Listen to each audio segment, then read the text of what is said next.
सो auto field का use करके हम लोग कस्टमाइज़ कर सकते हैं आईडी के नेम को। ओके, हम लोग मॉडल नेम के अंदर भी जो है हमारे पास ऑटो फील्ड है, लेकिन वो यहाँ पे लिखा नहीं हुआ है, तो वो बाय डिफ़ॉल्ट है आईडी।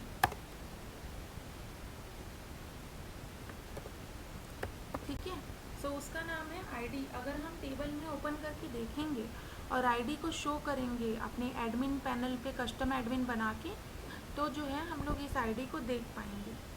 समझे? तो उसका बाय डिफ़ॉल्ट नाम आईडी हो जाता है, बट अगर हमको वो मॉडिफाई करना है या फिर कस्टमाइज़ करना है तो हम लोग ऑटो फील्ड का यूज़ करते हैं, और या फिर ऐसी जगहों पे हम यूज़ करते हैं जहाँ पे ऑटोमेटिकली इंक्रीज़ होते जाए हर डेटा के साथ। ठीक है, जैसे नया डेटा मैंने ऐड किया, पहले आईडी था 20, फिर हो जाए 21। अगर मैं 20 डिलीट भी कर दूँ फिर भी 21 जो है वो यूनिक ही रहेगा। तो ऑटो फील्ड जो है वो यूनिक रहता है और हमेशा +1 होते जाता है। ठीक है, तो ये क्लियर हो गया।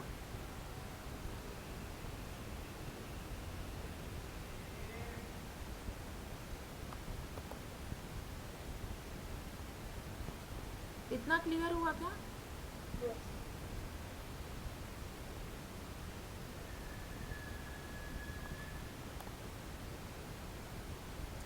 ठीक है, बिग ऑटो फील्ड।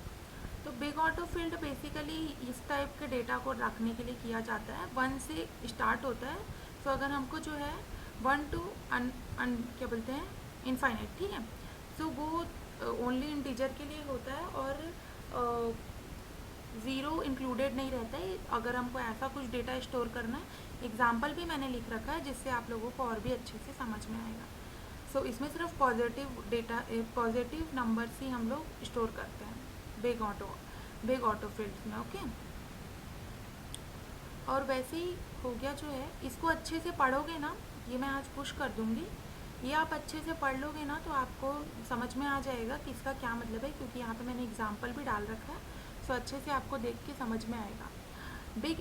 और इसको मैं आज जो है, आज का क्लास ख़त्म होने के बाद ये रिवाइज़ करना, फील्ड टाइप क्या है, मॉडल्स किस तरीके से क्रिएट करना है, फिर से नया मॉडल क्रिएट करने का ट्राई करना, हो सके तो नए नए ये फील्ड्स को यूज़ करके मॉडल क्रिएट करना जिसमें जो एटलीस्ट 5-6 फील्ड तो रहें, और उसके बाद फिर वो माइग्रेट वगैरह करना। फिर आगे कल हम लोग जेंगो ORM के कॉन्सेप्ट पढ़ेंगे। ठीक है, सो जेंगो ORM क्यों यूज़ करते हैं वो रिवीजन करके कल आना। सो ये बिग ऑटो फील्ड का हो गया, और ये बिग इंटीजर फील्ड का है। तो बिग इंटीजर फील्ड में जो है निगेटिव भी आता है, पॉजिटिव भी आता है। ठीक है, सो ये यहाँ पे लिखा हुआ है, अगर हमको इस तरीके का डेटा स्टोर करना है सो हम लोग बिग इंटीजर फील्ड का यूज़ करेंगे। बाइनरी फील्ड में हम लोग क्या करेंगे,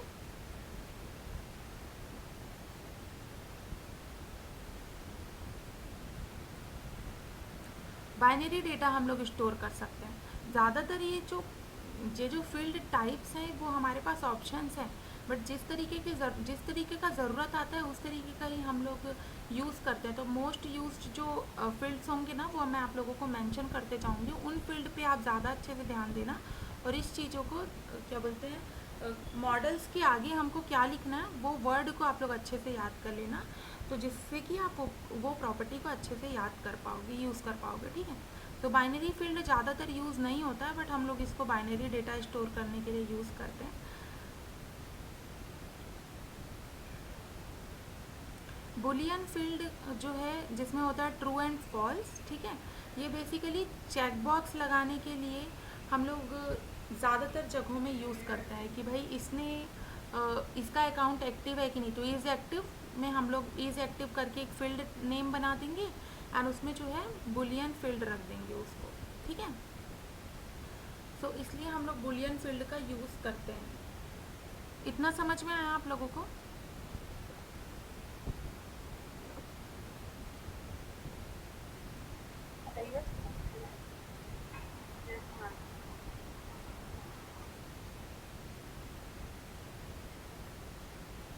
समझ में आया इतना? सुनाई नहीं दी आवाज़ में तो? ठीक है, बाकी ये कमेंट्स जो हैं वो अच्छे से पढ़ोगे ना तो और भी अच्छे से क्लियर हो जाएगी। कैरेक्टर फील्ड अगर स्टोर करना है तो कैर फील्ड यूज़ करेंगे हम लोग इस तरीके का। अगर टेक्स्ट हमको स्टोर करना है तो बहुत ज़्यादा लंबा अगर टेक्स्ट होगा तो आगे हम लोग यहाँ पे देखेंगे कि फील्ड टेक्स्ट फील्ड भी यूज़ कर सकते हैं हम लोग।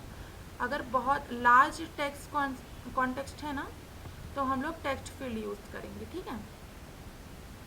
तो किस किस चीज़ों में हम लोग क्या क्या यूज़ करेंगे हम लोगों को वो ये फील्ड नेम के हिसाब से ना सोचना पड़ेगा कि इस फील्ड में हम क्या स्टोर कर सकते हैं, और वो जैसी नीड होती है वो वैसा यूज़ करते हैं हम लोग, ठीक है।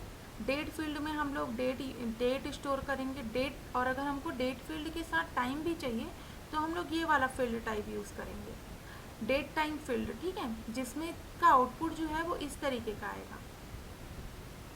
और अगर हम लोग डेट फील्ड यूज़ करते हैं तो इस तरीके का हमारा आउटपुट आएगा, ठीक है।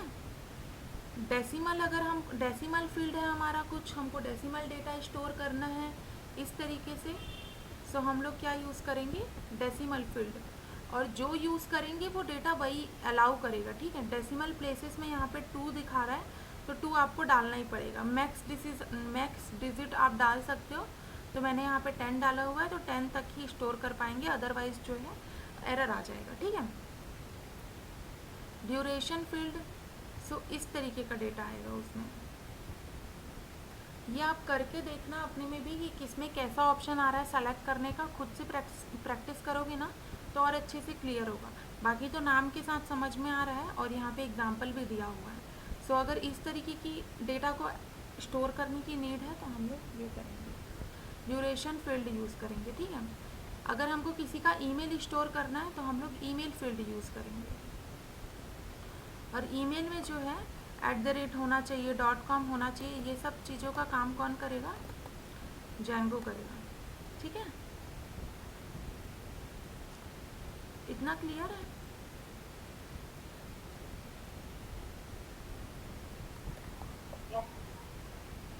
Very good. अभी जो है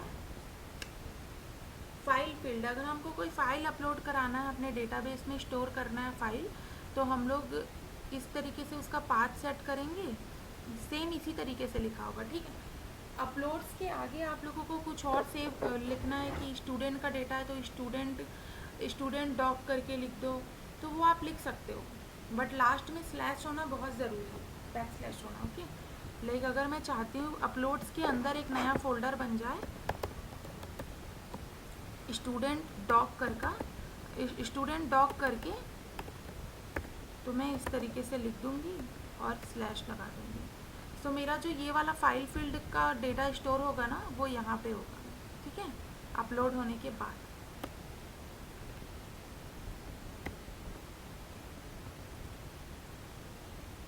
फ्लोट फील्ड में हम लोग जो है फ्लोट टाइप स्टोर कर सकते हैं इस तरीके से। इमेज में हम लोग इमेज स्टोर कर देंगे। तो नाम से ही आपको समझ में आ रहा होगा कि किसमें क्या क्या चीज़ें हम लोग स्टोर करते हैं। इंटीजर में हम लोग इंटीजर कर देंगे। जेनेरिक आईडी एड्रेस फील्ड, सो अगर इस तरीके से अपने पास डेटा रहता है जिसमें हमको कुछ पोर्ट वगैरह शेयर करना है या फिर एड्रेस वगैरह शेयर करना है, आईपी एड्रेस स्टोर करना है, सो उसके लिए हम लोग ये वाली फील्ड टाइप यूज़ करते हैं। बट ये जब आप एडवांस लेवल पे जाओगे ना तब आपको इस फील्ड की ज़रूरत पड़ेगी। जब आपको नीड होगी किसी यूज़र की आईपी एड्रेस को भी स्टोर करने की, तो वो स्टोर करने के लिए आप ये फील्ड यूज़ करोगे। सो इस इन फील्ड को यूज़ करने का ये बेनिफिट हो जाता है कि आप लोग जो है जो लिमिटेशंस हैं वो जो है आधी चीज़ें जेंगो ही कर देता है, बाकी सारी चीज़ें अदर चीज़ें हम लोगों को करनी पड़ती है। बाकी जो मेन है कि भाई 192 के आगे जो है डॉट होना चाहिए। वैलिड जो आईपी एड्रेस होता है, स्टैंडर्ड जो आईपी एड्रेसेस होता है उसके बेसिस पे ये फील्ड बने होते हैं। सो वही डेटा, उसी तरीके का डेटा, उसी पैटर्न में डेटा ही स्टोर होता है। तो अगर कुछ गलत डेटा आ रहा होता है सो वो स्टोर नहीं करता है, तो ये एक प्लस पॉइंट होता है, ये एक बेनिफिट होता है जिसकी वजह से हम लोग फील्ड टाइप यूज़ करते हैं। डेटा स्टोर तो हम लोग कैरेक्टर फील्ड यूज़ करके ही सबका डेटा स्टोर कर सकते हैं, लेकिन अलग अलग फील्ड यूज़ करने का यही रीज़न है कि हमको डेटा सही तरीके से, सही डेटा सही जगह पे चाहिए, इसलिए हम लोग वो यूज़ करते हैं। नल बुलियन फील्ड, तो ये भी ऐसा ही कि ट्रू फॉल्स हम लोग यूज़ कर सकते हैं, बट ज़्यादातर ये फील्ड यूज़ आएगा नहीं आप लोगों के। तो बस ये समझ लो कि इसमें जो है हम लोग ट्रू फॉल्स टाइप का ही कर सकते हैं, बुलियन जैसा ही है, ठीक है। पॉजिटिव इंटीजर फील्ड इसमें जो है ज़ीरो से स्टार्ट होगा, ज़ीरो होगा इंक्लूड या फिर पॉजिटिव होगा। सो 1 2 3 होगा, ज़ीरो से आगे पॉजिटिव नंबर्स ही स्टोर करेगा, ठीक है। स्मॉल इंटीजर में जो है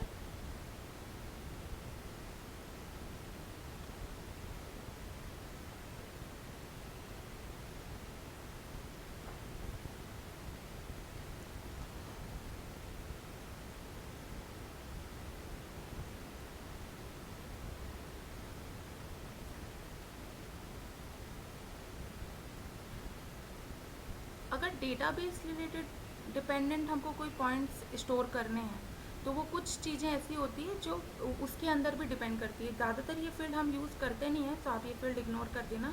पॉजिटिव इंटीजर की जगह हम लोग इंटीजर यूज़ कर लेते हैं, और अगर हमको कुछ लिमिटेशंस लगानी है तो वो हम वहाँ पे लगा लेते हैं। बट इतना समझ लो कि जो है इंटीजर टाइप का ही डेटा हमको स्टोर करने के लिए ये फील्ड में यूज़ होता है।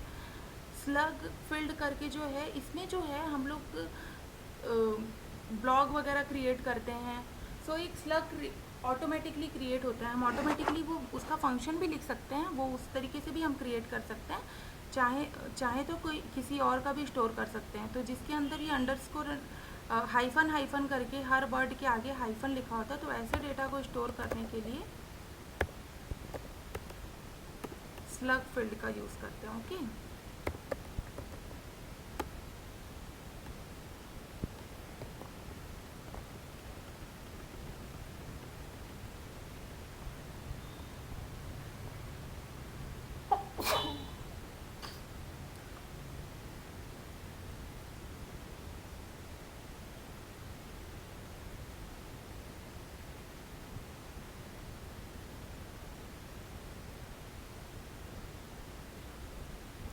स्मॉल इंटीजर का भी वही है, डेटाबेस डिपेंडेंट होता है।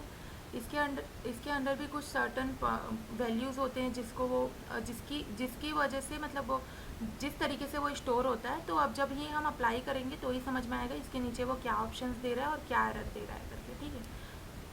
तो जो ज़्यादा इम्पॉर्टेंट नहीं है वो हम लोग बहुत दिनों तक यूज़ भी नहीं करते हैं। जैसे ये वाली फील्ड मैंने अभी तक के एक बार भी यूज़ की नहीं है। जो चीज़ें इंपॉर्टेंट है वो चीज़ें मैं आपको लास्ट में फिर से एक बार रिपीट कर दूँगी। टेक्स्ट फील्ड जो है, टेक्स्ट बहुत लंबा अगर डेटा है और वो लार्ज का डेटा है, हम लोगों को अगर उस तरीके का डेटा हम लोगों को स्टोर करना है जिसमें हम कोई लिमिटेशन ना लगाएं, तो उसके लिए हम लोग टेक्स्ट फील्ड यूज़ करेंगे। टाइम फील्ड हम लोग टाइम स्टोर करने के लिए यूज़ करेंगे। यूआरएल जो है हम यूआरएल स्टोर करने के लिए करेंगे। एंड यूयूआईडी जो है वो यूयूआईडी स्टोर करने के लिए करेंगे। तो यूयूआईडी क्या होता है, ऑटोमेटिकली हम ये जनरेट भी कर सकते हैं जैंगो के थ्रू ऑटोमेटिकली। ये एक यूनिकनेस के लिए होता है, लाइक जैसे हम टोकन जनरेट करते हैं ना कि वैलिडेट करने के लिए कि ये यूज़र जो है वो उसको ये फंक्शनैलिटी अलाउ है करके, तो उसके लिए एक आइडेंटिफिकेशन के लिए हम लोग यूयूआईडी जनरेट कर सकते हैं, और उसी तरीके से टोकन का भी यूज़ होता है। सो एक आइडेंटिफायर टाइप का ये हो जाता है। सो इसलिए अगर वो डेटा हमको जनरेट करके उस यूज़र के नाम पे हमको स्टोर करना है तो हम ये यूज़ करते हैं, ठीक है। तो अभी मैं आप लोगों को बताती हूँ इम्पॉर्टेंट फील्ड्स क्या हैं जिसको आपको याद करना ही करना है। तो लास्ट में एक स्टार डाल देती हूँ मैं। तो ये इम्पॉर्टेंट है, ठीक है। बुलियन फील्ड इम्पॉर्टेंट है। इतनी चीज़ें आप लोगों को समझ में आई ना।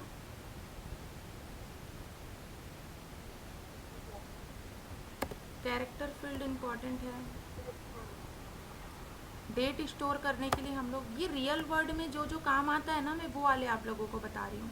जब हम कोई प्रोजेक्ट क्रिएट करते हैं तब हमको कौन कौन सी फील्ड की नीड होती है, उस फील्ड के बारे में बहुत अच्छे से पता होना चाहिए, और बाकी फील्ड्स के बारे में नॉलेज होनी चाहिए।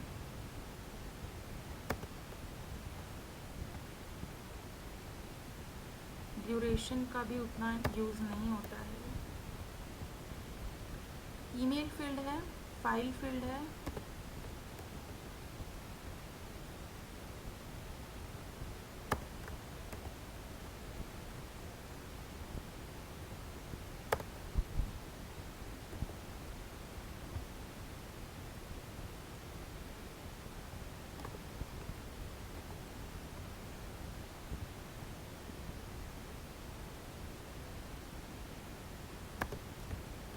भी याद कर लेना, बट थोड़ा सा कम इम्पॉर्टेंट है, बट ठीक है। इसका एग्जैक्टली क्या यूज़ क्या लिखते हैं तो फिर स्लग फील्ड क्रिएट होता है ना, वो याद कर लेना।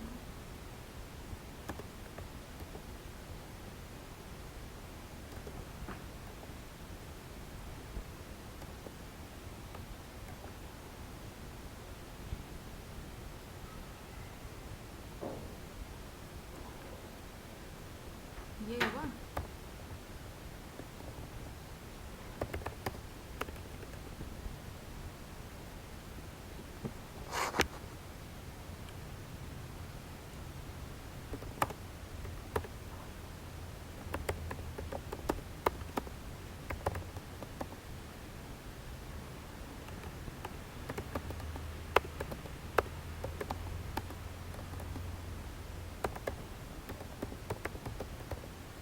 जो चीज़ें मैंने आप लोगों को बताई उसमें से किस चीज़ में कंफ्यूज़न है, जो इम्पॉर्टेंट है उन फील्ड्स में कुछ कंफ्यूज़न है क्या? बस इस तरीके से ही आपको लिखना है। उसके अंदर काफ़ी सारी चीज़ें ऐड होती हैं। ब्लैंक ट्रू नल ट्रू करोगे तो आपको रिक्वायर्ड से हटा सकते हो, उसको रिक्वायर्ड फील्ड नहीं रखना है तो हम उसको ब्लैंक ट्रू नल ट्रू कर देंगे, जैसे हमने ऊपर ऑलरेडी यूज़ किया है ये।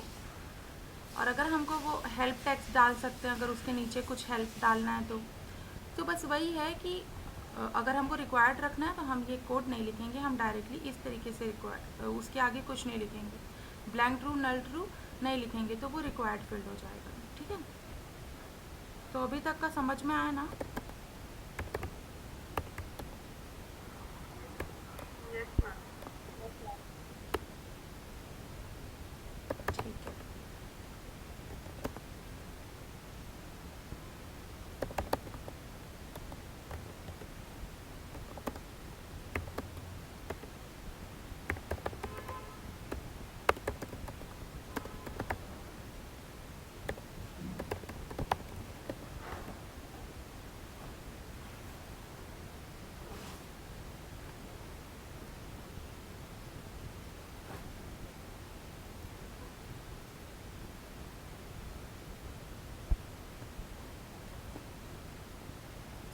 देखो, तो मॉडल के भी ना कुछ रूल्स होते हैं कि हम जो है ये चीज़ें एक से ज़्यादा नहीं रख सकते।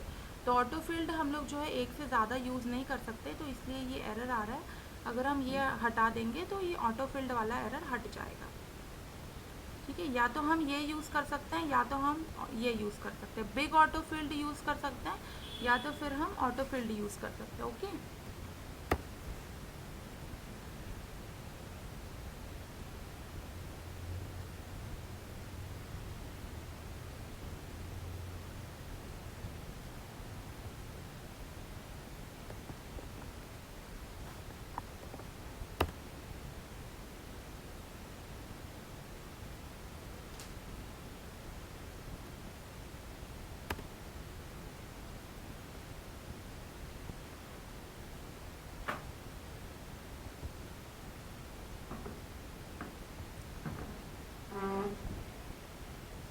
देखो यहाँ पे जो लिखा हुआ है ना, हमको सीधा वहीं पे जाना है।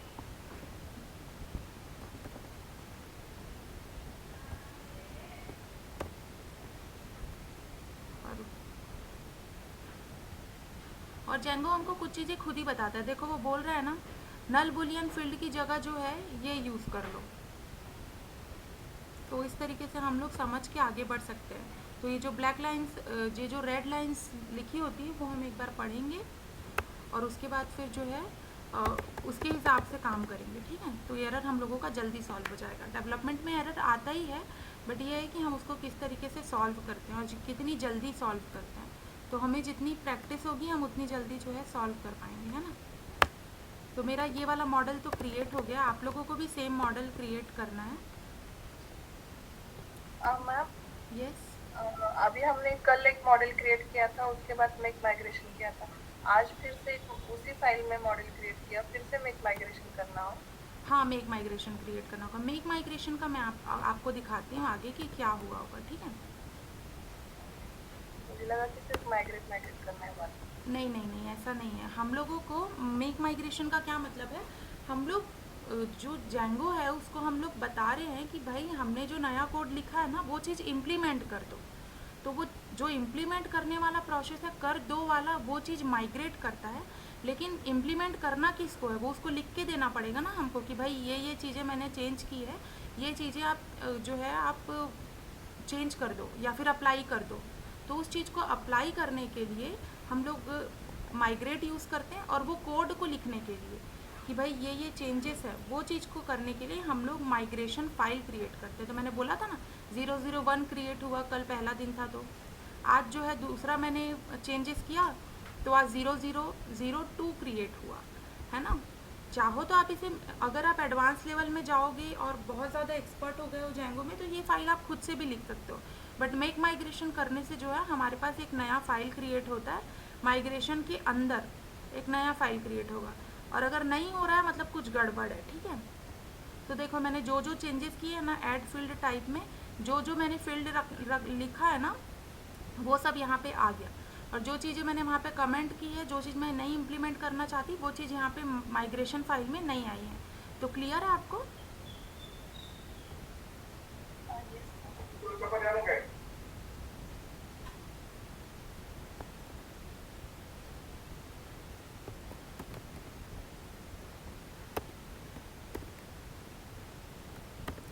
ठीक है, तो हमने आज तीनों मॉडल को जो है रजिस्टर कर दिया आपने, और रजिस्टर करने का बेनिफिट ये है कि हमको वो एडमिन पैनल पे दिखने लग जाए।